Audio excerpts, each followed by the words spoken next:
ఈ సెషన్లో మీరు PHP MyAdminని యూజ్ చేసి డేటాబేసెస్ని ఎలా మేనేజ్ చేయాలి అనేది చూస్తారు. ఫస్ట్ మీరు అపాచీని స్టార్ట్ చేయండి, అట్లనే MySQLని స్టార్ట్ చేయండి. ఆల్రెడీ ప్రీవియస్గా కాన్ఫిగ్ చేస్తున్నారు కాబట్టి ఈ యొక్క config.inc.phpలో ఇప్పుడు అడ్మిన్ని MySQL ఎదురుగా ఉన్న అడ్మిన్ని క్లిక్ చేయండి. సో ఇక్కడ PHP MyAdmin మెయిన్ ఇంటర్ఫేస్ రావడం జరుగుతుంది. సో బేసిక్గా ఈ ఎన్విరాన్మెంట్ ఉంటుంది. మీరు అపీరియన్స్ కావాల్సింటే మార్చుకోవచ్చు. మరి డేటాబేస్ సర్వర్ అయిన MySQL సర్వర్ డీటెయిల్స్ ఇక్కడ వస్తాయి, దాని వర్షన్ డీటెయిల్స్ ఎవ్రీథింగ్. అట్లనే వెబ్ సర్వర్ అయిన అపాచీ డీటెయిల్స్ వస్తాయి. అట్లనే PHP MyAdmin వర్షన్ డీటెయిల్స్ కూడా వస్తాయి. తర్వాత ఇక్కడ మెయిన్గా మనకు కావాల్సిన ఈ యొక్క మెను అంటే డేటాబేస్ మేనేజ్మెంట్కి కావాల్సిన మెను ఇక్కడ ఉంటుంది. మరి డేటాబేసెస్ అని ఇక్కడ సెలెక్ట్ చేయగానే మీకు ఆల్రెడీ ఈ యొక్క అంటే మనం ఫస్ట్ బేసిక్గా తీసుకున్న రూట్ యూజర్ కాబట్టి రూట్ యూజర్లో మీకు అవైలబిలిటీలో ఉన్న బేసిక్గా ఉండే డేటాబేసెస్ అన్నీ కూడా ఇక్కడ రావడం జరిగింది. మీరు కావాల్సింటే ఒక కొత్త డేటాబేస్ని కూడా క్రియేట్ చేసుకోవచ్చు. లైక్ XYZ అని ఇక్కడ నేమ్ ఇస్తున్నాను. క్రియేట్ అనగానే అది క్రియేట్ అవుతుంది. మీకు వద్దు అనుకుంటే జస్ట్ ఇట్లా సెలెక్ట్ చేసి డ్రాప్ అని డ్రాప్ చేయండి. ఓకే, ఇలా డ్రాప్ అయిపోతుంది. మరి మీరు ఈ పర్టికులర్ డేటాబేస్లో ఉండే టేబుల్స్ని మేనేజ్ చేయాలి అనుకుంటే, ఫర్ ఎగ్జాంపుల్ కంపెనీ డేటాబేస్ ఇక్కడ సెలెక్ట్ చేస్తున్నాను. మీరు దాని మీద డబుల్ క్లిక్ చేయండి. ఆటోమేటిక్గా లెఫ్ట్ ప్యాన్లో ఆ డేటాబేస్కి సంబంధించిన టేబుల్స్ వాటి యొక్క డీటెయిల్స్ అంతా కూడా రావడం జరుగుతుంది. ఫర్ ఎగ్జాంపుల్ ఇక్కడ ఈఎంపీ టేబుల్లో ఉండే కాలమ్స్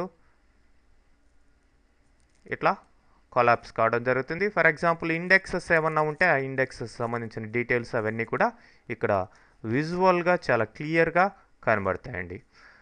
మరి ఇక్కడ చూసినట్లయితే ఈ యొక్క డేటాబేస్లో ఉండే టేబుల్స్ వాటికి సంబంధించిన ఆప్షన్స్ అన్నీ కూడా రావడం జరిగింది.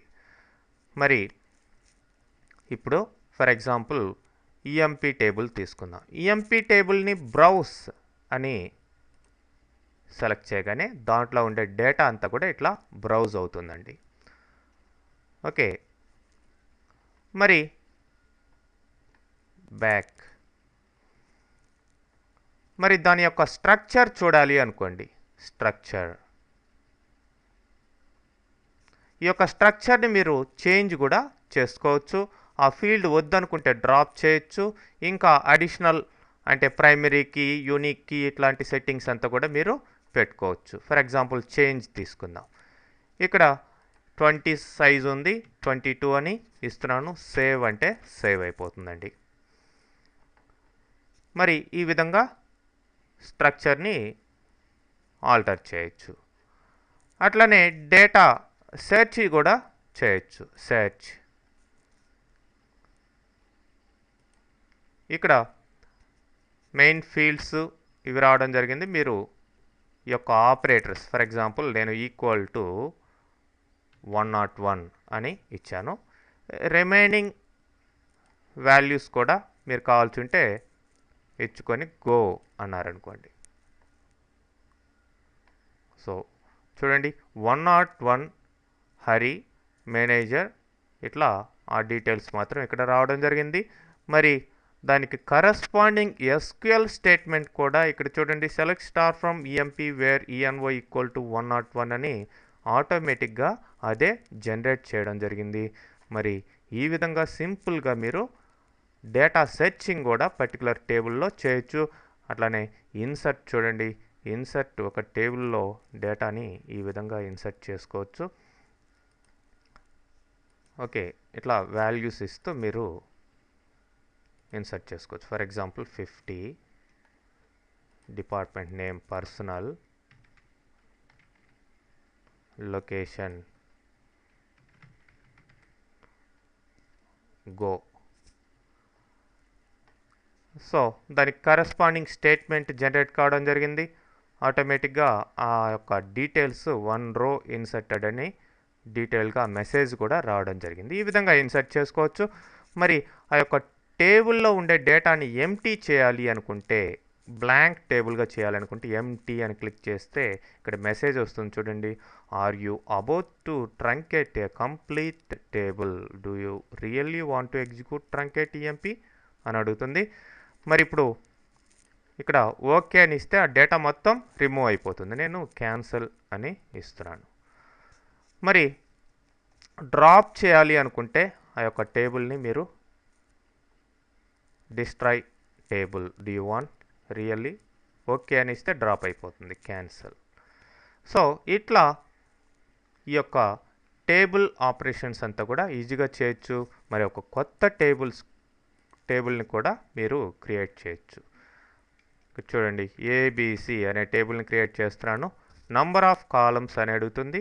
3 కాలమ్స్ ఇస్తున్నాను. గో. సో ఇప్పుడు ఆ 3 కాలమ్స్కి సంబంధించిన డీటెయిల్స్ మనం ఇవ్వాలి.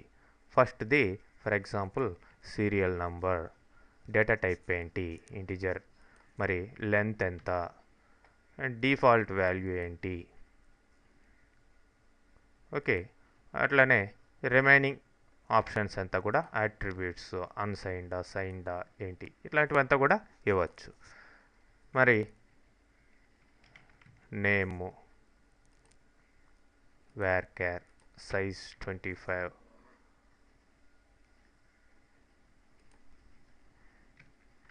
ఏజ్, ఇట్లా డీటెయిల్స్ అంతా ఇచ్చిన తర్వాత సేవ్. ఇక్కడ స్టోరేజ్ ఇంజన్, రకరకాల స్టోరేజ్ ఇంజన్స్ MySQL మెయింటైన్ చేస్తుంది. మెయిన్గా మనం యూజ్ చేసేది InnoDB లేదంటే MyISAM. InnoDB డిఫాల్ట్ ఉంటుంది, మరి దాన్నే సేవ్. సో టేబుల్ క్రియేట్ కావడం జరిగింది. మరి ఇది ఏబిసి టేబుల్. దీంట్లో మళ్ళీ డేటాని ఇన్సర్ట్ చేయడం ఇవంతా కూడా యాజ్ ఇట్ ఈస్గా చేసుకోవచ్చు. ఇది వద్దు అనుకుంటే మీరు రిమూవ్ కూడా చేసుకోవచ్చు. ఓకే, నెక్స్ట్ రిమైనింగ్ ఆప్షన్స్ అంతా కూడా నెక్స్ట్ సెషన్లో